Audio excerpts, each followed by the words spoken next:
Hello students, so welcome and welcome back to my channel. और आज हम cover करेंगे सब फील्ड्स ऑफ साइकोलॉजी। ओके, तो सब फील्ड्स में सबसे पहली फील्ड आ जाती है बायो साइकोलॉजी। जैसा कि नाम से ही पता चल रहा है, इसमें सबसे पहला वर्ड बायो है। Bio means biological. Biological okay, this branch deals with biological basis of behaviour. अब ये कौन से एस्पेक्ट से जाते हैं? बायोलॉजिकल बेसिस का। बायोलॉजिकल बेसिस के अकॉर्डिंग ये लोग बिहेवियर को स्टडी करते हैं बायोसाइकोलॉजी में। The intimate relationship between psychology and the biological sciences is quite obvious. All behaviour occurs through bodily processes. इसमें अब बिहेवियर जो है वो किस फॉर्म में आ जाती है? बॉडीली मूवमेंट्स से, बॉडीली प्रोसेसेस से। जो भी प्रोसेसेस हमारी बॉडी में हो रही है उसके अकॉर्डिंग कैसे हमारा बिहेवियर होता है वो आ जाता है इसमें। तो इसमें जो है, जो हमारा ब्रेन है, it plays a very important role in coordinating and organising the functions of different organs of the body. अब तुमको पता है जो ब्रेन है, it is the most important part of the body. इसका किस में रोल है? ये जो जितने भी ऑर्गन्स है बॉडी के, उन सब के साथ ये कोऑर्डिनेट करता है, उन सब के साथ उन सबको कोऑर्डिनेट करता है, उन सबको ऑर्गेनाइज करता है, ताकि जो भी एक ऑर्गन है वो अपने अपने फंक्शंस कर पाए। क्या लिखा है था? The brain plays a very important role in coordinating and organising the functions of different organs of the body. Means ये रिस्पॉन्सिबल है ताकि जो ऑर्गन्स है वो अच्छे से अपना जो भी फंक्शन है वो कर पाए, कैन फंक्शंस प्रॉपरली। ठीक है। In fact it is the seat of all forms of complex behaviour. मतलब जो भी हमारा कॉम्प्लेक्स बिहेवियर है उसको कौन कौन कौन उसमें कौन हेल्प करता है? हमारा ब्रेन। ठीक है। इसमें एक चीज़ आ जाती है genetics. Genetics, the branch of the biology which deals with the nature of inheritance of different qualities, is also an important discipline from the point of view of psychology. तो जेनेटिक्स क्या होता है? जेनेटिक्स भी एक psychology की जो है उसके पॉइंट ऑफ व्यू से ये भी एक बहुत इंपॉर्टेंट डिसिप्लिन है। और ये क्या डिसिप्लिन, कौन सी डिसिप्लिन है? जैसा कि इसमें फर्स्ट लाइन लिखी है that it is the branch of the biology. मतलब जेनेटिक्स जो स्टडी है ये बायोलॉजी की एक ब्रांच है। और वो किस में डीलिंग करती है? क्या डील करती है? The nature of inheritance of different qualities. अब जैसे एक इंडिविजुअल है, उसके पास कई डिफरेंट टाइप्स की डिफरेंट क्वालिटीज़ आई है, क्वालिटीज़ जो कि उसने थोड़ी उसकी भी हो सकती है, कुछ उसने क्या करी है? इनहेरिट करना मतलब अपने जो एंसेस्टर्स है, जो जैसे उसके फादर मदर है, उनसे इनहेरिट होके जीन्स के थ्रू उसके में जो भी क्वालिटीज़ आई है उनकी स्टडी को हम क्या बोलते हैं? जेनेटिक्स बोलते हैं। इतना समझ आया? Then over the years geneticist have carried out important researches bringing out the role of heredity in determining behaviour. अब जो जेनेटिसिस्ट थे, जेनेटिसिस्ट कौन होते हैं? जो जेनेटिक्स की स्टडी करते हैं। उन्होंने रिसर्च करके क्या पता लगाया? उन्होंने हेरिडिटी का जितना भी रोल है बिहेवियर के पॉइंट ऑफ व्यू से, कितना उसका रोल है हेरिडिटी का, वो उन्होंने पढ़ा। तो this has been particularly so in the case of abnormal behaviour like neurosis, mental retardation, साइकोसिस एक्सेट्रा। अब जैसे एक नॉर्मल बिहेवियर होता है वैसे ही एक एबनॉर्मल बिहेवियर होता है। एबनॉर्मल बिहेवियर में कैसी चीज़ें आती है? एबनॉर्मल बिहेवियर में कैसी स्टडीज़ आती है? जैसे न्यूरोसिस, मेंटल रिटार्डेशन, साइकोसिस, ये सारी चीज़ें किस में आ जाती है? एबनॉर्मल बिहेवियर में। Studies on the role of heredity have also indicated the importance of genes in determining the intelligence level. अब स्टडीज़ में और क्या पता लगा कि जो हेरिडिटी का जो भी रोल है वो क्या पता लगाता है? द इम्पॉर्टेंस ऑफ जीन्स की जो इम्पोर्टेंस है वो किस में है? वो इंटेलिजेंस लेवल जो है वो डिटरमाइन करने में भी हेल्प करती है। In the recent years, the role of chemical factors, especially the hormones secreted by endocrine glands, have been shown to play an important role in behavior. Emotional behavior, temperament, etc. are to be considerable extent influenced by the hormones of endocrine gland. तो इधर क्या लिखा है in recent years, मतलब आज के जो recent years है उसमें क्या स्टडी में क्या पता लगा है कि जो केमिकल फैक्टर्स होते हैं, केमिकल फैक्टर्स में क्या आ जाते हैं, हार्मोन्स, जो कि एंडोक्राइन ग्लैंड से रिलीज होते हैं, सिक्रीट होते हैं। तो जो एंडोक्राइन ग्लैंड है उनका बहुत ज़्यादा इंपॉर्टेंट रोल होता है बिहेवियर में। वो बिहेवियर को इन्फ्लुएंस करते हैं। किसको इन्फ्लुएंस करते हैं? वो इमोशनल बिहेवियर, टेम्परामेंट एक्सेट्रा, और बहुत ही चीज़ों को वो बहुत ही ज़्यादा इन्फ्लुएंस करते हैं। हॉर्मोन्स का बॉडी में बहुत बड़ा रोल होता है जो कि एंडोक्राइन ग्लैंड से रिलीज होते हैं। ये आज की रिसेंट ईयर्स में ये पता लगा है। इतना समझ आया बायोसाइकोलॉजी में। उसके बाद आ जाता है कॉग्निटिव साइकोलॉजी। अब cognitive psychology it deals with human information processing abilities, मतलब जो भी प्रोसेसेस हमारी ब्रेन में चलती है, ह्यूमन ब्रेन में चलती है, कि कैसे जो ह्यूमन है वो किसी भी इंफॉर्मेशन को वो किस तरह से प्रोसेस कर रहा है, उसकी कितनी एबिलिटीज़ है इस प्रोसेसिंग में, उसकी स्टडी को, उसको उसी चीज़ को डील करता है कौन? Cognitive psychology. कि the cognitive psychology deals with human information processing abilities. Psychologists in this field try to study all aspects of cognition। अब कॉग्निटिव साइकोलॉजी में कॉग्निशन जो है उसमें वो सिर्फ कॉग्निशन नहीं, उसमें बहुत ही जैसे चीज़ें आती हैं, जैसे memory, thinking, problem solving, decision making, language, reasoning and so on. जैसे हमने इंफॉर्मेशन प्रोसेसिंग एबिलिटीज़ अभी देखा था कि इसके साथ वो डील करता है कॉग्निटिव साइकोलॉजी। तो एक्चुअल में जो इंफॉर्मेशन प्रोसेसिंग जो प्रोसेसेस है वो एक्चुअल में कौन सी है, कि एक इंडिविजुअल की कैसी मेमोरी है, वो किस तरह से किस तरह से किसी चीज़ को सोच रहा है, वो किसी प्रॉब्लम को कैसे सॉल्व कर रहा है, वो अपने किसी डिसीजन को कैसे ले रहा है, अपने डिसीजन को, उसकी लैंग्वेज, रीजनिंग, ऐसी बहुत सी चीज़ें आ जाती है कॉग्निशन में। तो इसमें डील कौन करता है? Cognitive psychology. इतना समझ आया इसकी स्टडी को एक्चुअल में, ठीक है। तो इसको हम बोलते हैं कॉग्निटिव साइकोलॉजी। उसके बाद आ जाता है हमारा कंपैरेटिव साइकोलॉजी। कंपैरेटिव साइकोलॉजी को हम एनिमल साइकोलॉजी भी बोलते हैं, ठीक है। It studies and compares the behaviour of different species specially animals. अब पता चला तुमको कि एनिमल साइकोलॉजी क्यों बोलते हैं? इसी वजह से, क्योंकि जो कंपैरेटिव साइकोलॉजी है ये किसके बिहेवियर को स्टडी करता है? एनिमल्स, स्पेशली एनिमल्स के बिहेवियर को। This is why some authors use to call this field as animal psychology, ठीक है। Study of the behaviour of animals, that's why it is called animal psychology. By studying animal behavior, these psychologists gather important information which can be compared with and applied to human behavior. For example, investigating how the queen bee directs, controls and gets things done by the worker bees may provide meaningful information about the leadership. अब वो normally जो animal का behaviour है वो study कर रहा है। अब इसमें एक चीज़ तुमने नोटिस करी, इधर क्या लिखा है? इधर कंपेयर लिखा है। कंपेयर मतलब ये जो बिहेवियर ऑफ एनिमल है ये वो ह्यूमन एनिमल्स के बिहेवियर के साथ कंपेयर करता है। अब वो कंपेयर करके हमको क्या मिलेगा? तो हमको ये मिलेगा जैसे इन्होंने क्या किया, इधर एक एग्जांपल दे रखा है, जैसे इन्होंने किसकी स्टडी की? क्वीन बी की स्टडी करी कि कैसे वो अपने पूरे जो ग्रुप है उनका, उसको वो कैसे कंट्रोल कर रही है, वो अपने वर्कर बीज से कैसे काम करा रही है। उससे हमको क्या सीखने को मिलेगा? About the leadership. उसका बिहेवियर हमने स्टडी किया, उसको हम कैसे ह्यूमन बिहेवियर में कैसे हम अप्लाइड करें और कैसे हम इम्प्रूव कर सकते हैं, ये पढ़ के समझ आया? तो यही है। तो इसमें इम्पॉर्टेंट जो भी है, इसमें इम्पॉर्टेंट क्या हुआ? That it studies and compares the behavior of different species, especially animals. That's why some authors used to call this field as animal psychology. By studying animal behavior, these psychologists gather information which can be compared with and applied to human behavior.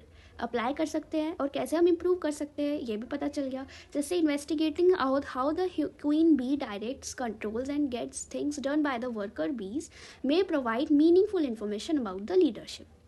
यहाँ तक समझ आया? हमने अब तक 3 psychology का branch देखा। सबसे पहला biopsychology, second is cognitive psychology, third is comparative psychology. इतना अच्छे से समझ आ गया? फोर्थ आ जाती है हमारे पास कल्चरल साइकोलॉजी। कल्चरल साइकोलॉजी के नाम से ही तुमको पता चल रहा होगा कि इसका कल्चर से कुछ लेना देना है, हमारा जो कल्चर होता है. तो the branch studies with the way in which culture, sub culture and ethnic group membership affect the behavior. These psychologists do cross cultural research and compare behavior of people of different culture across different nations. तो ये branch क्या study करती है? ये branch ये study करती है कि कैसे हमारा culture, sub culture, ethnic group membership, ये सब जो है हमारे बिहेवियर को किस तरह से अफेक्ट कर रही है. और ये रिसर्च करके ये हर कल्चर से हर कल्चर में जो भी लोग हैं उनका जो बिहेवियर है उसको स्टडी करते हैं.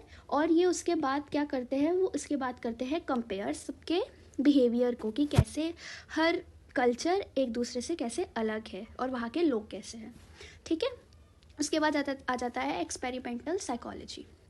Experimental psychology investigates all aspects of psychological processes like perception, learning and motivation.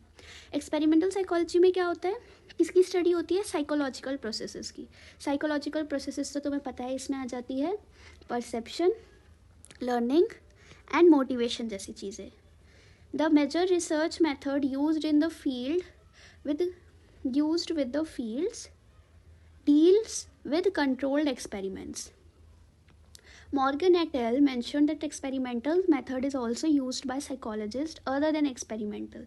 For instance, social psychologists may do experiments to determine the effects of various group pressures and its influences on a person's behavior. जैसे पहला क्या था कि it investigates all the aspects of psychological processes में, और हमने psychological processes में क्या पढ़ा? जैसे हो गया perception, learning या memory. मेजर रिसर्च मेथड जो है इसमें जो सबसे ज़्यादा यूज़ होता है वो कौन से होते हैं? वो होते हैं कंट्रोल्ड एक्सपेरिमेंट्स. कौन से होते हैं? कंट्रोल्ड एक्सपेरिमेंट्स होते हैं. और इसमें क्या बताया है मॉर्गन एट एल ने जी ने कि जो एक्सपेरिमेंटल साइकोलॉजिस्ट होते हैं, जो एक्सपेरिमेंटल मेथड है वो एक्सपेरिमेंटल साइकोलॉजी के अलावा भी और बहुत सारी जो फील्ड्स है उनमें भी यूज़ होते हैं. ठीक है. अब जैसे सोशल साइकोलॉजिस्ट यूज़ करते हैं, कैसे? वो एक्सपेरिमेंट्स करते हैं और वो क्या पता लगाते हैं? The effects of various group pressures और उसके influences on a person's behaviour. ये सोशल साइकोलॉजिस्ट ये स्टडी करने के लिए यूज़ करते हैं किसको? कंट्रोल्ड एक्सपेरिमेंट्स को. So in spite of its name, it is not the method that distinguishes experimental psychology from other subfields. Instead, experimental psychology is distinguished by what it studies. अब जैसे ये हमने ऊपर का जो भी पढ़ा उसको पढ़ के या उसके नाम की मदद से हम इसके नाम के अकॉर्डिंग बाकी सब फील्ड्स से हम इसका डिफरेंस नहीं निकाल सकते. इसका डिफरेंस किस बेसिस पे निकलेगा कि क्या एक्चुअल में वो स्टडी क्या करता है, वो जो साइकोलॉजी की ब्रांच है वो स्टडी क्या करती है. ठीक है. The fundamental processes of learning and memory, thinking, sensation and perception, motivation, emotion and the physiological और biological basis of behaviour under certain circumstances. इसका मतलब क्या हुआ? फंडामेंटल प्रोसेसेस जैसे लर्निंग हो गया, मेमोरी हो गया, थिंकिंग हो गया, परसेप्शन हो गया, सेंसेशन हो गया, मोटिवेशन हो गया, ये सारी क्या होती है? Fundamental processes. ठीक है. और जो फिजियोलॉजिकल और बायोलॉजिकल बेसिस होता है बिहेवियर का, वो इनकी स्टडी को क्या बोला गया है? एक्सपेरिमेंटल साइकोलॉजी बोला गया है. ठीक है. उसकी यहाँ तक समझ आया. अब हमारा नेक्स्ट आता है इधर gender psychology. Gender psychology studies the roles and influences of gender on the basis of researches done on males and females. अब जेंडर साइकोलॉजी क्या स्टडी करता है? ये जेंडर का जो इन्फ्लुएंस है ह्यूमन पे या ह्यूमन बिहेवियर पे, उसको स्टडी करता है on the basis of researches done on male और female. It tries to analyze the acquisition of gender identity and the role of gender throughout the life. अब वो क्या स्टडी करता है? क्या इन्फ्लुएंस होता है जेंडर का? मतलब it tries to analyze the acquisition. Acquisition means something which is obtaining, या some action by obtaining something of gender identity and the role of gender throughout the life. Means जो role है gender का throughout life, पूरी life, वो किस तरीके का है, कैसा रोल है जेंडर का। तो जेंडर साइकोलॉजी में भी समझ आया क्या होता है। नेक्स्ट आ जाता है हमारा learning psychology. It studies how and why learning occurs. Learning psychology में ऑब्वियसली क्या चीज़ आएगी, लर्निंग आएगी हमारी। और इसमें ये साइकोलॉजी एक्चुअल में क्या स्टडी करती है कि कैसे और क्यों हर स्टेज जो इंडिविजुअल का है, हर स्टेज में कोई ना कोई लर्निंग होती है इंडिविजुअल की लाइफ में, तो वो क्यों होती है और कैसे होती है। ये स्टडी कौन सी है, ये स्टडी किस में होती है, लर्निंग साइकोलॉजी में। In this field the psychologist develop theories of learning and apply the laws and principles of learning to solve a variety of human problems. अब इस फील्ड में साइकोलॉजिस्ट ने बहुत सी थ्योरीज डेवलप करी है, द थ्योरीज ऑफ लर्निंग, और उनको किस में अप्लाई किया है, ताकि बहुत सी जो ह्यूमन प्रॉब्लम्स हैं उनको सॉल्व करने में हेल्प करते हैं, ये उसमें यूज़ किया है। ठीक है, लर्निंग साइकोलॉजी के बाद आ जाता है हमारा 8th field which is personality psychology. Personality से ही पता चल रहा है इसमें पर्सनैलिटी का कुछ लेना देना है। तो the field of personality psychology studies personality traits and dynamics. The psychologists develop theories of personality and test for assessing personality traits. They also identify the causes of problems related to personality development. अब personality psychology में क्या आ जाता है, पहली बात तो ये that it studies the personality. It studies the personality. And the psychologists develop theories of personality and test for assessing personality traits. Traits मतलब क्वालिटीज़, ट्रेड्स मतलब क्वालिटीज़ होता है। ठीक है, फिर they also identify the causes of a problem related to personality development. कोई भी problem जो आ रही है जो पर्सनैलिटी डेवलपमेंट को कम कर रही है, तो उसको आइडेंटिफाई करना और उसको पता लगा कि उसको कैसे उसको ठीक करना है, वो भी होता है पर्सनैलिटी साइकोलॉजी में। नेक्स्ट पर्सनैलिटी साइकोलॉजी के बाद हमारा आ जाता है physiological psychology. Physiological psychologist investigate the role of biochemical changes within our nervous systems and bodies in everything we do, sense, feel और थिंक। फिजियोलॉजिकल साइकोलॉजिस्ट क्या करते हैं, they investigate the role of biochemical changes within our nervous system. हमारी जो nervous system है उसमें कई तरीके की बायोकेमिकल चेंजेस होती रहती है, बायोकेमिकल प्रोसेसेस चलती रहती है। और हमारी जो बॉडी है, बहुत जो भी चीज़ हम करते हैं या हम कुछ सेंस करते हैं, कुछ फील करते हैं, कुछ थिंक करते हैं, कुछ सोचते हैं, तो ये सारी जो इस सब की जो इन्वेस्टिगेशन आती है वो आती है फिजियोलॉजिकल साइकोलॉजी के अंडर में। ठीक है, mostly they use experimental method and do basic research on brain, nervous system and other physical origins of behaviour. और इसमें जो भी स्टडी होती है वो किसके मदद से होती है, एक्सपेरिमेंटल मेथड यूज़ होते हैं, और वो एक बेसिक रिसर्च करते हैं किस पे, ब्रेन पे, नर्वस सिस्टम पे और बाकी जो भी ओरिजिन है बिहेवियर का उन पे वो स्टडी करते हैं, और उसके बाद वो बायोकेमिकल चेंजेस का पता लगाते हैं, उनका रोल पता लगाते हैं नर्वस सिस्टम में। ठीक है, physiological psychology is not only a part of psychology but also is considered to be part of broader field called neurobiology which studies the nervous system and its functions. अब जो physiological psychology है ये बस एक सब field, ये बस एक छोटा सा ब्रांच नहीं है साइकोलॉजी का, ये अलग से अपना एक ब्रॉडर फील्ड है जिसको हम बोलते हैं न्यूरोबायोलॉजी। न्यूरोबायोलॉजी में कौन सी स्टडी होती है, नर्वस सिस्टम की स्टडी होती है और उसके क्या क्या फंक्शंस होते हैं उसकी स्टडी होती है।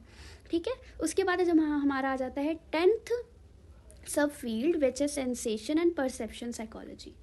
Sensation and perception psychology studies about the sense organs and the process of perception. Field ये सेंसेशन एंड परसेप्शन जो साइकोलॉजी है, ये फील्ड जो है वो क्या स्टडी करती है, हमारे सेंस ऑर्गन्स के बारे में। हम बताइए, तुम लोग को बचपन में पढ़ते आ रहे हो कि 5 सेंस ऑर्गन्स होते हैं हमारे, उनकी स्टडी को हम सेंसेशन एंड परसेप्शन साइकोलॉजी बोलते हैं। उसके साथ साथ वो क्या स्टडी करता है, the process of perception. Process of perception मतलब कोई भी चीज़ जो हम परसीव कर रहे हैं, परसीव करना मतलब अब इजी वे में मैं बताऊं तो हम कुछ देख रहे हैं, कुछ ऑब्जर्व कर रहे हैं, फिर हम उसको कैसे ले रहे हैं, हमने क्या ऑब्जर्व किया और हमने क्या जाना उस चीज़ के बारे में, इस प्रोसेस को हम बोलते हैं प्रोसेस ऑफ परसेप्शन। इस परसेप्शन की प्रोसेस को, ठीक है। तो psychologist working in this field help to investigate the mechanisms of sensation and develop theories about how perception और मिस परसेप्शन अकर्स। अब सेंसेशन परसेप्शन में भी कई तरीके की थ्योरीज डेवलप हुई है, जिसमें हम क्या पढ़ते हैं कि कैसे परसेप्शन होती है, परसेप्शन की प्रोसेस होती है, और कैसे कभी कभी मिस परसेप्शन हो जाती है। मिस परसेप्शन में हमारी क्या चीज़ आ जाती है, illusions. They also study how we perceive depth, movement, and individual differences in perception. Researches in this field have given rise to many laws and principles that help us understanding the ways we adjust to the visual world in a meaningful way. ठीक है, ये बहुत easy था, इसको आप लोग फिर से आप लोग को रीडिंग मारनी पड़ेगी तभी आप लोग को क्लियर होगा। उसके बाद यहाँ पे थोड़े SAQ क्वेश्चंस है, सेल्फ असेसमेंट क्वेश्चंस, इसमें ये कर लेना, इससे तुमको आइडिया बना रहता है। उसके बाद 11th से आ जाती है फील्ड हमारे पास, which is social psychology. The field of social psychology helps in investigating human social behavior, including attitudes, conformity, persuasion, prejudice, friendship, aggression, helping, and so forth. अब सोशल साइकोलॉजी क्या होती है कि ह्यूमन कैसे बिहेव करता है, कहाँ पे, सोशली मतलब वो बाहर अपने आप को कैसे रखता है, अपने आप को वो कैसे दिखाता है, इसकी स्टडी को हम बोलते हैं सोशल साइकोलॉजी में। हर सिचुएशन में, हर जगह जो इंडिविजुअल होता है उसका बिहेवियर अलग होता है, और वो कई तरीके की बिहेवियर दिखाता है, जैसे इधर ये लिखे हुए हैं ये सारे, ठीक है। It emphasizes on all aspects of social behavior, such as how we think about and interact with others, how we influence and are influenced by others. क्या होता है अब सोशल साइकोलॉजी में आ जाता है सोशल बिहेवियर मतलब अभी हमने देखा था क्या होता है कि हम कैसे अपने आप को, कैसे हम बिहेव करते हैं इन फ्रंट ऑफ अदर्स। जब बहुत लोग होते हैं हम कैसे बिहेव करते हैं, हम अपने फ्रेंड के साथ जब होते हैं हम कैसे बिहेव करते हैं, हम अपने पेरेंट्स के साथ होते हैं तब कैसे बिहेव करते हैं, तो इसको हम बोलते हैं सोशल बिहेवियर। कि उसमें आ रहा है कि कैसे हम दूसरों के बारे में सोच रहे हैं, कैसे हम दूसरों से इंटरेक्ट कर रहे हैं, कैसे दूसरों का हम पे असर पड़ रहा है और हमारा दूसरों पे किस तरह से असर पड़ रहा है। For example, social psychologist study how we perceive others and how these perceptions affect our attitude and behaviour towards them in a society. अब सोसाइटी है बाहर, हम गए, हम किसी से मिले, हम किस तरह से उनको परसीव कर रहे हैं, हम किस तरह से उनको देख रहे हैं, किस तरह से उनको समझ रहे हैं, और उस प्रोसेस में हम अपने आप को उनके सामने कैसे प्रेजेंट कर रहे हैं, हमारा एटीट्यूड उनके लिए कैसा है, हमारा बिहेवियर उनके लिए कैसा है इन द सोसाइटी। इसकी स्टडी कौन करते हैं, साइकोलॉजिस्ट। कौन से, सोशल साइकोलॉजिस्ट। इतना समझ आया। This field has developed by the joint contribution of sociologist and social psychologist and their research interest overlaps. मतलब इधर दो लोग आ जाते हैं, सोशियोलॉजिस्ट और सोशल साइकोलॉजिस्ट। इनकी जो रिसर्च है लगभग इनकी सेम होती है, इनकी सेम ही होती है, ठीक है। However their focus differs in the sense that while the former are concern primarily with social institutions, the latter focus typically upon the individual. जैसे सोशियोलॉजिस्ट क्या स्टडी करते हैं, दे प्राइमरीली वो किस पे ध्यान देते हैं ज़्यादा, तो सोशल इंस्टीट्यूशंस होते हैं। वेयर एज जो सोशल साइकोलॉजिस्ट है वो एक इंडिविजुअल पे उनका फोकस होता है। इतना समझ आ गया। Social psychologist work on the applied side of this field, have developed and standardise techniques to measure attitudes and opinions of individual in a societal context. ये हमने ऊपर पढ़ा कि कैसे इधर बहुत सी जो सोशल साइकोलॉजिस्ट हैं उन्होंने ऐसी कई सारी टेक्निक्स को डेवलप किया है जो एटीट्यूड पता लगाती है, एटीट्यूड मेजर करती है, और एक इंडिविजुअल का कैसा ओपिनियन है सोसाइटल कॉन्टेक्स्ट में ये पता लगाती है। Their survey research ponders upon political opinion, consumer attitudes related to important social issues which provide important information to politicians, business executives, community leaders who benefit from these while making decisions. तो social psychology समझ आ गया। उसके बाद आ जाता है हमारा clinical psychology. Clinical psychology emphasises on the diagnosis, causes and treatment of several psychological disorders and emotional troubles. Clinical psychologist क्या करते हैं, उनका काम किस में आ जाता है, to diagnose causes and treatment of several psychological disorders. कई सारी साइकोलॉजिकल डिसऑर्डर्स होती है या इमोशनल ट्रबल्स होती है किसी भी इंडिविजुअल को, उसका डायग्नोसिस करना. डायग्नोसिस मतलब पता लगाना कि एक्चुअल में वो जो इंडिविजुअल है वो किस डिसऑर्डर से परेशान है, उसके कॉजेस पता लगाना, फिर उसका क्या ट्रीटमेंट हो सकता है ये पता लगाना. इसकी स्टडी को हम बोलते हैं clinical psychology. Confusion between the fields of clinical psychology and psychiatry occurs because both clinical psychologists and psychiatrists provide psychotherapy. अब यहाँ पे साइकेट्री एक फील्ड आ जाती है. अब बहुत कन्फ्यूजन होती है किन किन के बीच में, साइकेट्री के बीच में और क्लिनिकल साइकोलॉजी के बीच में. इन दोनों के बीच में क्यों कन्फ्यूजन आती होगी, क्योंकि वो दोनों क्या प्रोवाइड करते हैं, साइकोथेरेपी प्रोवाइड करते हैं. And both usually work together in many hospitals and clinics. तुमने देखा होगा क्लिनिकल साइकोलॉजिस्ट जो होते हैं वो हॉस्पिटल्स में, क्लिनिक्स वगैरह में काम करते हैं. साइकेट्री का भी सेम रोल है, वो भी उन्हीं जगहों में ज़्यादा दिखते हैं. This is why many people get confuse regarding the difference between the two. ठीक है. Well, they belong to two different groups of professionals and differ in their educational background as well as the ways of diagnosis and treatment.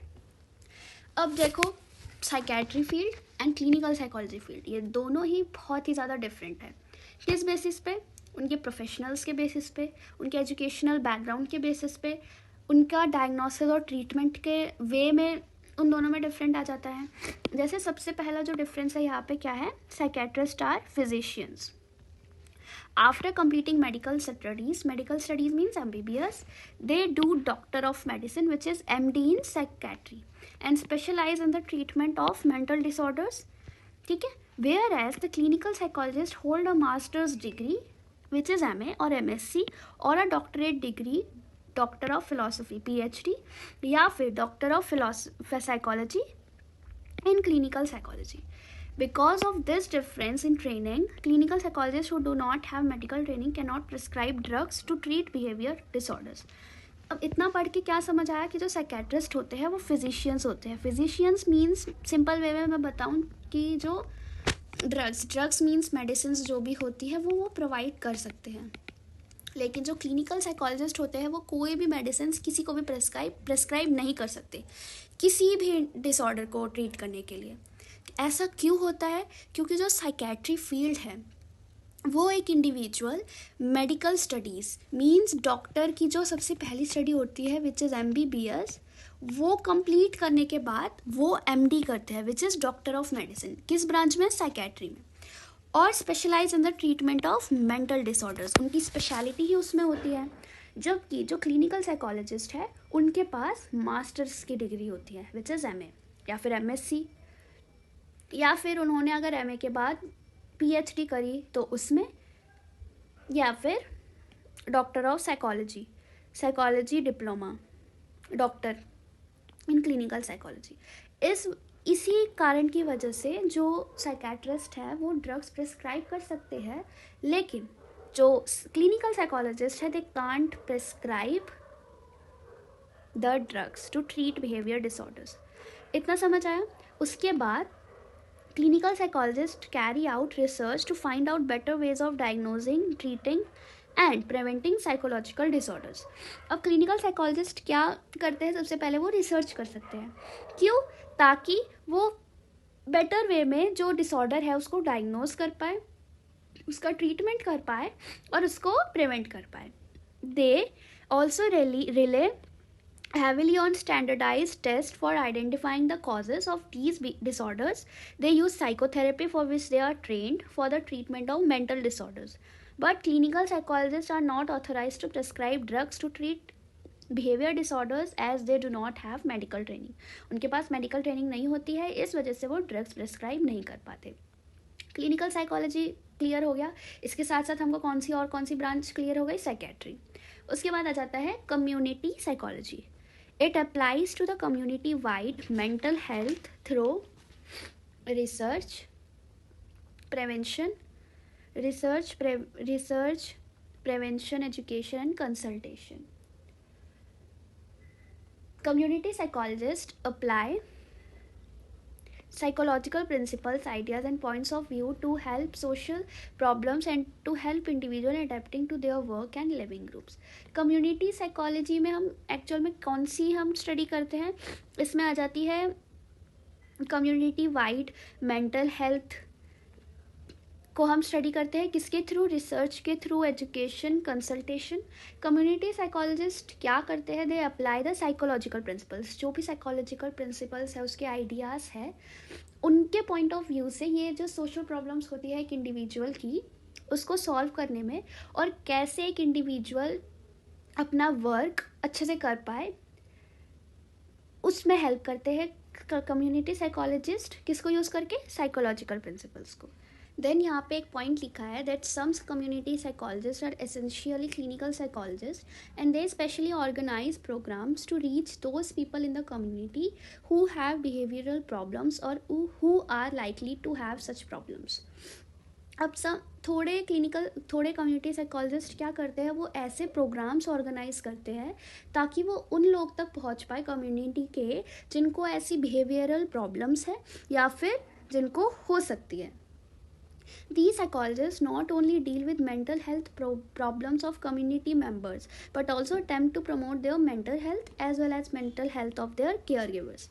उनकी सिर्फ mental health problems को solve करने में ही नहीं बल्कि उनकी मेंटल हेल्थ को प्रमोट करने में भी ये हेल्प करती हैं. थोड़े community psychologist are more concern with bringing ideas from the behavioural sciences to bear on community problems. अब जैसे कुछ भी कम्युनिटी साइकोलॉजिस्ट होते हैं जिनका ज़्यादा ध्यान किस में जाता है, बिहेवियरल साइंसेज में. क्या कि ताकि वो बिहेवियरल साइंसेज जो है उनसे और ज़्यादा जो आइडियाज़ है उनको बाहर ला पाए ताकि वो कम्युनिटी प्रॉब्लम्स को सॉल्व कर पाए. उनको हम ये भी बोल सकते हैं सोशल प्रॉब्लम कम्युनिटी साइकोलॉजिस्ट. ठीक है. Hostility among groups in the community, bad relations between the police and community members, or distress due to lack of employment opportunities might be problems on which a social problem community psychologist would work. ऐसे काम होते हैं जिन कामों में ज़्यादा ध्यान देते हैं कौन, सोशल प्रॉब्लम कम्युनिटी साइकोलॉजिस्ट. ठीक है. Such psychologists also often work to encourage certain groups to participate in community decisions, to provide psychological information about effective and health promoting child rearing practices, or to advise school systems about how to make their curriculum meet the needs of community members. तो ये सब इनके functions आ जाते हैं. Actual में functions लिखा है इधर. ठीक है. फंक्शंस मीन्स उनका इधर लिखा है वर्क. ठीक है. देन आ जाता है हमारा कंज्यूमर साइकोलॉजी.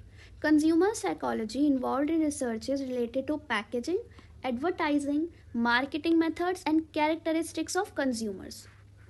Consumers कौन होते हैं, जो प्रोडक्ट्स को बाय करते हैं.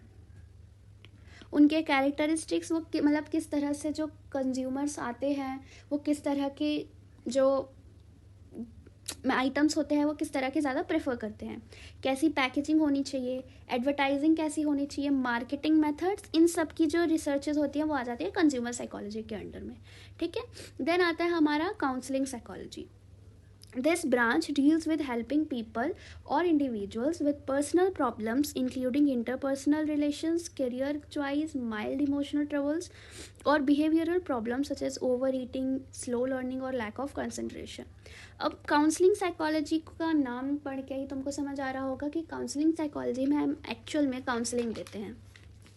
तो ये कैसे हेल्प करती है इंडिविजुअल्स को उनकी पर्सनल प्रॉब्लम्स को सॉल्व करने में, उनके साथ डील करती है. उनके पर्सनल प्रॉब्लम्स में क्या आ जाते हैं, जैसे उनका आ गया इंटरपर्सनल रिलेशंस की, कैसे उनके रिलेशंस हैं, उनकी करियर चॉइस की, कैसा वो करियर अपना कौन सा करियर ले सकते हैं आगे को, माइल्ड इमोशनल ट्रबल्स और बिहेवियरल प्रॉब्लम्स में क्या आ जाती है, जैसे ओवर ईटिंग, स्लो लर्निंग, किसी किसी को बहुत ही धीरे याद होता है और कोई अपना जो कंसंट्रेशन है वो एक जगह रख नहीं पाते, लैक ऑफ कंसंट्रेशन. तो ये आ जाती है बिहेवियरल प्रॉब्लम्स में. पर्सनल प्रॉब्लम्स में ये सब, बिहेवियरल प्रॉब्लम्स में ये सब. उसके बाद counselling psychologist assist individuals having specific problems like how to plan career, how to develop more effective interpersonal skills, example communication skills. Counselling psychologist individual की कैसे हेल्प करते हैं, बहुत स्पेसिफिक प्रॉब्लम्स, जैसे आ गया हमारा करियर को हम कैसे आगे का कैसे हम प्लान कर सकते हैं, या कैसे हम अपने जो इंटरपर्सनल स्किल्स हैं उनको और ज़्यादा कैसे डेवलप करें। इंटरपर्सनल स्किल्स में क्या आ जाता है इधर, कम्युनिकेशन स्किल्स। ठीक है, इतना समझ आया। और आज के डेज में जैसे यहाँ लिखा है, nowadays there are experts like marriage counsellors भी आ गए आजकल, फैमिली काउंसलर्स, स्कूल में भी आप देख रहे हो, हर स्कूल में भी काउंसलर्स का जो रोल है, काउंसलर्स मतलब टीचर्स भी आ गए हैं काउंसलिंग देने के लिए। यहाँ तक समझ आया। उसके बाद आ जाता है हमारा educational psychology. This discipline deals with classroom dynamics, teaching styles and learning. It develops educational test and evaluates educational programmes. ये पढ़ के तो समझ आया कि कैसा क्लासरूम का डायनामिक्स होना चाहिए, कैसा टीचर का टीचिंग स्टाइल होना चाहिए, लर्निंग कैसे दे वो। इसके साथ डील कौन करता है, एजुकेशनल साइकोलॉजी।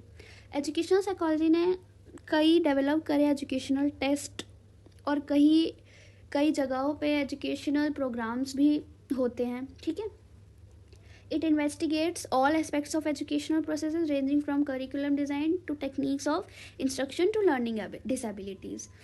हर प्रोसेस आ जाता है इसमें, करिकुलम डिज़ाइन से लेके लर्निंग डिसेबिलिटीज़ तक. This branch deals with broader problems of increasing the efficiency of learning in school by applying psychological knowledge about or of learning and motivation to the curriculum.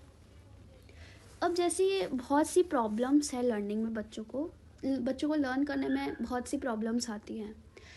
तो ऐसी जो problems हैं, efficiency in learning, वो कैसे, उसको हम इन्होंने कैसे डील किया उसके साथ. Increasing the efficiency of learning in school by applying psychological knowledge of learning and motivation to curriculum. अब करिकुलम एक्टिविटीज़ कई होती हैं स्कूलों में, तो उसमें उन्होंने क्या ऐड किया, साइकोलॉजिकल नॉलेज देना कि क्या लर्निंग होती है, क्या मोटिवेशन होता है. ये सब की लर्निंग अगर बच्चों को हम दे रहे हैं तो उनमें समझ आती हैं कि कैसे वो लर्न कर सकते हैं, कैसे उनको मोटिवेशन मिल सकता है. Another specialized subfield called school psychology may be included in educational psychology. School psychology भी एक फील्ड आई है, वो भी इसमें इंक्लूड हो सकती है. ये लिखा इधर. यहाँ तक समझ आ गया. हमने अब तक कवर कर लिए 16 सब फील्ड्स ऑफ साइकोलॉजी. उसके बाद आ जाता है हमारा ergonomics interrelates engineering technologies to human behaviour. It deals with the process of designing and managing the workplace environment, products or systems for the comfort and optimum performance of employees and individuals. इसके नाम से ही तुम्हें समझ आ गया, जैसे इस discipline का किसके साथ रिलेशन है, इंजीनियरिंग टेक्नोलॉजीज के साथ. और ये किसके साथ डील करते हैं, the designing and managing of work place environment. Work place मतलब इंडिविजुअल का हर इंडिविजुअल का कोई ना कोई वर्क प्लेस होगा. स्टूडेंट्स का स्कूल में होगा, एम्प्लॉयज़ का ऑफिस में होगा. तो उसके एनवायरनमेंट की डिज़ाइनिंग और उसकी मैनेजमेंट के साथ डील करता है कौन, एर्गोनॉमिक्स. उसमें क्या आ जाता है, प्रोडक्ट्स, सिस्टम्स कैसा है, ताकि जो इंडिविजुअल्स हैं उनको कंफर्ट मिले और उनका ऑप्टिमम परफॉर्मेंस हो किसी वर्क के उसमें, ताकि वो अच्छा काम कर पाए. इसके साथ डील करता है एर्गोनॉमिक्स. समझ आया. तो हमारा नेक्स्ट साइकोलॉजी का ब्रांच है इंडस्ट्रियल और organisational psychology. It investigates all aspects of behaviour in work setting ranging from selection and recruitment of employees, performance appraisal, work motivation and leadership. तो अब जो इंडस्ट्रियल और ऑर्गेनाइजेशनल साइकोलॉजी है, ये किस में डीलिंग करता है, ये वर्क सेटिंग में क्या क्या चीज़ें आ जाती है, सेलेक्शन करना, एम्प्लॉयज़ को सेलेक्ट करना, उनकी रिक्रूटमेंट, उनकी परफॉर्मेंस, उनका वर्क मोटिवेशन, लीडरशिप, ये सब आ जाती है इस साइकोलॉजी में. The first application of psychology is to the problem of industries and organisations was selection and recruitment of employees by using intelligence aptitude test. पहला जो एप्लीकेशन है इस साइकोलॉजी के ब्रांच का, उसका किस में है, the selection and recruitment of employees में. वो उनकी रिक्रूटमेंट, उनको सेलेक्ट कैसे करते हैं, by using intelligence and aptitude test. उनका टेस्ट लेके उनको रिक्रूट करते हैं. Nowadays by number of companies are using modern versions of such test in their programs for hiring and selection of employees. आजकल के दिनों में इसका मॉडर्न वर्जन आ गया है, ठीक है. Specialist in this field also apply psychology to problems related to management and employee training, leadership, supervision, communication, motivation, inter and intra group conflict within the organisation. अब स्पेशलिस्ट जो होते हैं इस fields में वो साइकोलॉजी को apply करते हैं, साइकोलॉजी के आइडियाज़ को अप्लाई करते हैं to management and employee training, ताकि वो एम्प्लॉयज़ की ट्रेनिंग दे सके और उनको मैनेज कर सके, और उनकी leadership, supervision, communication, motivation, intra group conflict within the organisation, इन सब के लिए साइकोलॉजी का यूज़ कर रहे हैं, ठीक है. They organise on the job training programmes for improving work environments and human relations in organisations and work settings.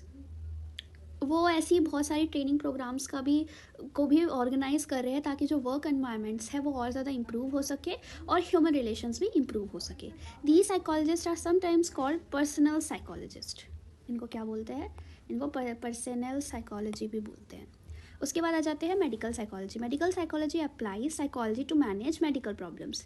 ये किस में डील करते हैं? मेडिकल प्रॉब्लम्स को मैनेज करने में, जैसे emotional impact of illness, self screening for cancer, compliance in taking medicines. Job of these psychologists overlap with part of health psychology.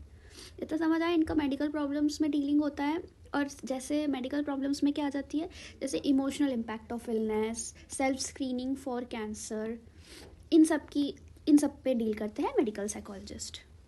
Then हमारे आ जाते हैं फॉरेंसिक साइकोलॉजी. अब फॉरेंसिक साइकोलॉजी का जो रिलेशन है वो फॉरेंसिक साइकोलॉजी जो है वो कॉम्बिनेशन है. कॉम्बिनेशन किस किस के बीच का? साइकोलॉजी एंड लॉ के बीच का. अब वो कैसे? It involves psychological assessment of individual, usually is suspected for an illegal act or crime. इसमें क्या होता है? साइकोलॉजिकल असेसमेंट होता है इंडिविजुअल का. कौन से इंडिविजुअल? जो एक्चुअली में सस्पेक्ट होते हैं किसी क्राइम के. The forensic psychologists are involved in various settings like a school, doing threats assessments, the prison और in the court room, serving as an expert witness. ठीक है. कोर्ट में किस तरीके से होते हैं? कोर्ट या फिर प्रिजन में एक एक्सपर्ट विटनेस की तरह. स्कूल्स में किस तरह से होते हैं? थ्रेट असेसमेंट्स करते हुए ये नज़र आते हैं साइकोलॉजिस्ट. ठीक है. They are professionally skilled in behaviour analysis, evolution assessment and treatment. वो प्रोफेशनली किस में उनका ज़्यादा होता है? बिहेवियर को एनालाइज करने में, किसी का बिहेवियर स्टडी या एनालाइज होता है ना, वो करने में. Evolution, assessment and treatment. Though they get training in law and criminal psychology, they also have to train in clinical psychology. अब जो forensic psychologist जो होते हैं उनको ट्रेनिंग किस में दी जाती है? लॉ और क्रिमिनल साइकोलॉजी में. पर इसके साथ साथ उनको क्लिनिकल साइकोलॉजी में भी ट्रेनिंग देनी होती है. They need to have hands-on experience in clinical assessment, interviewing, report writing and strong verbal communication skills. और इनके साथ साथ उनकी क्लिनिकल साइकोलॉजी में क्यों ट्रेनिंग होनी चाहिए? ताकि उनका जो क्लिनिकल असेसमेंट है उसमें उनको एक्सपीरियंस आए, उनको इंटरव्यू कैसे लेना है उसमें एक्सपीरियंस आए, उनकी रिपोर्ट राइटिंग, और ताकि उनका जो कम्युनिकेशन स्किल्स है, वर्बल कम्युनिकेशन स्किल्स है, वो स्ट्रांग हो पाए. उसके बाद आ जाता है हमारा military psychology. This branch of psychology refers to the study of implying psychological theories to understand as well as predict behaviours of military forces within country as well as those of outside the country. अब ये लोग किसका behaviour predict कर रहे हैं? Military forces का. Country के अंदर, विद इन कंट्री, कंट्री के अंदर, as well as those of outside of the country. The administration of psychological tools can help the armed forces to thrive better in stressful situations. अब इसमें ये military officers, military forces को ये लोग किस में इनको ज़्यादा हेल्प करते हैं कि वो उनको कैसे कोई भी स्ट्रेसफुल सिचुएशंस तो इन लोग को फेस करनी पड़ती है और कैसे वो उनमें अपने आप को बेटर दिखा पाए, कैसे वो बेटर कर पाए उस स्ट्रेसफुल सिचुएशन से बाहर आने के लिए. इसमें हेल्प करती है मिलिट्री साइकोलॉजी. क्या यूज़ करके? साइकोलॉजिकल टूल्स यूज़ करके हेल्प करती है. Help the arm forces to thrive better in stressful situations. ये समझ आया. The discipline also deals on application of psychological theories and principles to deal with the enemy forces. अब इसका एक और एप्लीकेशन है कि वो साइकोलॉजिकल थ्योरीज और प्रिंसिपल्स को यूज़ करते हैं. वो उनका एप्लीकेशन है, वो डील्स करते हैं एनिमी फोर्सेस को. ठीक है. It also reflects on how to makes work life balance. Work साथ साथ में लाइफ को कैसे बैलेंस करना है वो भी इसमें होता है. देन आ जाता है हमारा environmental psychology. This discipline aims at researching and solving environmental issues. इसमें एनवायरमेंटल इश्यूज़ को सॉल्व कैसे करना है वो आ जाता है. In order to enhance better living condition for human and their wellbeing. अगर हम जिस एनवायरनमेंट में रह रहे हैं वो एनवायरनमेंट सही होगा तो इंडिविजुअल भी अपनी जो लाइफ है वो अच्छे से बेटर तरीके से जी पाएगा. तो एनवायरमेंटल साइकोलॉजी हेल्प करती है, रिसर्च करती है. किसमें हेल्प करती है? रिसर्च करने में और सॉल्व करने में. किनको? एनवायरमेंटल इश्यूज़ को, ताकि जो ह्यूमंस है वो और अच्छी कंडीशंस में रह पाए और उनका वेलबींग भी अच्छा हो. It deals with interaction of human and human with environment. अब एक एनवायरनमेंट के अंदर जो है वो इंडिविजुअल एक रह रहा है तो उसका इंटरेक्शन होता रहता है, उसके इंटरेक्शन के साथ भी डील करता है एनवायरनमेंट. ठीक है. देन आ जाता है हमारा sports psychology. Sports psychology is the study of influence of psychology on sports, athletic performance, exercise and physical activity. इसमें सारी स्पोर्ट्स से रिलेटेड चीज़ें आ जाती है, जैसे एक्सरसाइज, एथलेटिक, फिजिकल एक्टिविटी, ये सब. It deals with the various aspects that can enhance the level of motivation, performance and team spirit among professional athletes and coaches. मतलब इनका ये क्या एनहांस करने में हेल्प करते हैं, क्या प्रमोट करने में हेल्प करते हैं? Level of motivation. एक प्लेयर के अंदर जितना ज़्यादा लेवल ऑफ मोटिवेशन होगा वो उतने अच्छे से परफॉर्म कर पाएगा, तो उसका परफॉर्मेंस भी इन्हेंस करता है. उसका टीम स्पिरिट, जो अब जैसे एक टीम होती है, जैसे क्रिकेट है उसमें टीम होते हैं, जब सारे जो मेंबर्स हैं उस टीम के उन सबका आपस में मोटिवेशन होगा तो वो अच्छा परफॉर्म करेंगे. इसको बोलते हैं टीम स्पिरिट. कोऑर्डिनेशन, आपस में सबका अच्छा कोऑर्डिनेशन बना हुआ है, सब अच्छे से इंटरेक्ट कर रहे हैं आपस में. It also reflects the relevance of involvement in sports and exercise with refers to positive wellbeing of individual. अब जैसा कि तुम लोग को पता है एक्सरसाइज ह्यूमन के लाइफ में एक्सरसाइज बहुत इंपॉर्टेंट होता है, वो अच्छी हेल्थ देता है, तो इसमें भी हेल्प करता है ताकि पॉजिटिव वेलबींग हो सके इंडिविजुअल का एक्सरसाइज की वजह से. इतना समझ आया? तो यहाँ से हमने अपनी सारी की सारी जो भी सब फील्ड्स थी उनको हमने कवर कर लिया है. हम अपनी अगली वीडियो में कवर करेंगे psychology in India, traditional way में एंड मॉडर्न वे में. तब तक पढ़ते रहिए. Bye bye.